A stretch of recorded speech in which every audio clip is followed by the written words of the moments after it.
Hey, what's up, YouTube? This is Too Raw for TV. All right, so at one point in time, rapper Drake and basketball superstar LeBron James were really, really tight. Drake had a tattoo of LeBron James. I think it was on his arm, if I'm not mistaken.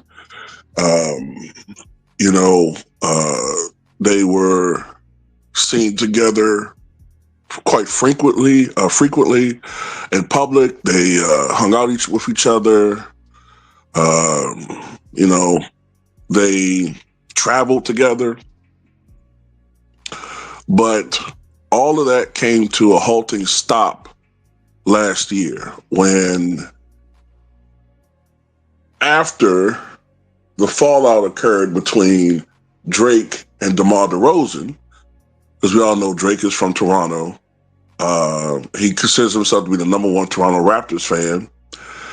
DeMar DeRozan was one time a Toronto Raptor, but then he was traded to the Spurs, and then ultimately, he went to the Bulls, and now he's with the not Los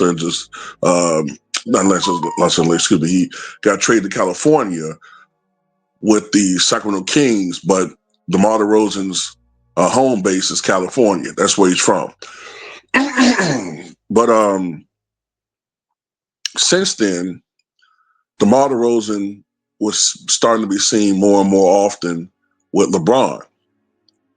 Now, because of the beef between Drake and DeMar DeRozan, I'm pretty sure Drake felt some type of way about that. Okay? Then it got to the point where Drake started dissing DeMar DeRozan and LeBron, and I think, the beef intensified between DeMar DeRozan and Drake, and LeBron was seen in public dancing to a Kendrick Lamar song that essentially called Drake the worst thing you can call a man, even worse than a grapist. And I think that's what really sealed the deal on those two never being cool again, right? So recently in an interview, LeBron James was asked about this situation with Drake, and this is what the politician LeBron James had to say. Someone you have been friends with seemingly forever, Drake. Are y'all cool? What's the status there? Is this someone you always have love for? Always wish him the best. Obviously, different places right now. Currently, he's doing his thing. I'm doing mine. But it's always love for sure. Boy, you talking about a dude that didn't want to answer that question?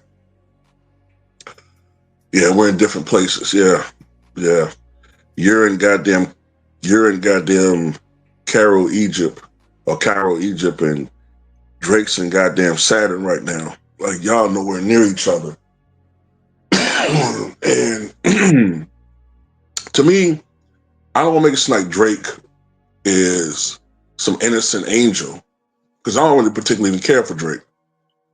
But if I'm Drake, I'm feeling some type of way about LeBron too. Nigga, like, you were in public dancing, bro. Dancing to a song about your boy being a PDF. Imagine somebody that's a friend of yours, like not just some associate, which can sting, but somebody that's you consider your close friend is in public on social media, millions watching it, dancing to, so essentially co-signing your rival in rap, who most consider beat you in your on wax beef, and badly. Dance to a song where he's calling you a PDF. Nah, I would not be cool with this dude ever again in life. But that's how fake this guy is, man. He's LeBron James is a professional phony. But I've always said in the past, that LeBron James reminds me of what's the guy named from Martin? Varnell Hill. Did you miss me? He reminds me of that dude. This fake persona in public. It's all smiles. You know, it's all love, but behind the scenes, he'll give a damn about nobody. Remember the dude? I think it was was it Fred Rerun was in the crowd? He said, yeah, he said I just say that's Hollywood talk.